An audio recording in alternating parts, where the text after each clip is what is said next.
মুহূৰ্তত জনাইছো breaking news ছাত্ৰ ছাত্ৰীৰ বাবে সুখবৰ দৰিদ্ৰ সীমাৰেখাৰ তলৰ পৰিয়ালৰ শিক্ষাৰ্থীয়ে ভৰিব নালাগে নামভৰ্তিৰ মাচুল দৰিদ্ৰ সীমাৰেখাৰ তলৰ পৰিয়ালৰ শিক্ষাৰ্থীৰ মাচুল আদায় কৰিব ৰাজ্য চৰকাৰ দৰিদ্ৰ সীমাৰেখাৰ তলৰ পৰিয়ালৰ শিক্ষাৰ্থীৰ বিনামূলীয়া নামভৰ্তিৰ মাচুল আদায় ৰাজ্য চৰকাৰ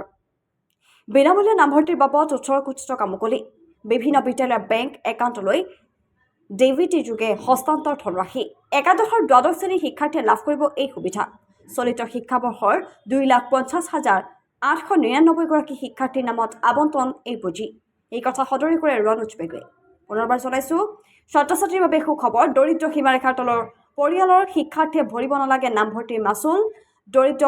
সীমাৰেখাৰ তলৰ পৰিয়ালৰ শিক্ষাৰ্থীৰ মাচুল আদায় কৰিব ৰাজ্য চৰকাৰে দৰিদ্ৰ সীমাৰেখাৰ তলৰ পৰিয়ালৰ শিক্ষাৰ্থীৰ বিনামূলীয়া নামভৰ্তিৰ মাচুল আদায় ৰাজ্য চৰকাৰ বিনামূলীয়া নামভৰ্তিৰ বাবদ 18 কোটি টকা মুকলি বিভিন্ন বিদ্যালয়ৰ বেংক একাউণ্টলৈ ডিবিটি যোগে হস্তান্তৰ ধনৰাশি একাদশ আৰু দ্বাদশ শ্ৰেণীৰ শিক্ষাৰ্থীয়ে লাভ কৰিব এই সুবিধা চলিত শিক্ষাবৰ্ষত 2,50,899 গৰাকী শিক্ষাৰ্থীৰ নামত আবণ্টন এই পুঁজি এই কথা সদৰি কৰে ৰনোজ পেগুৱে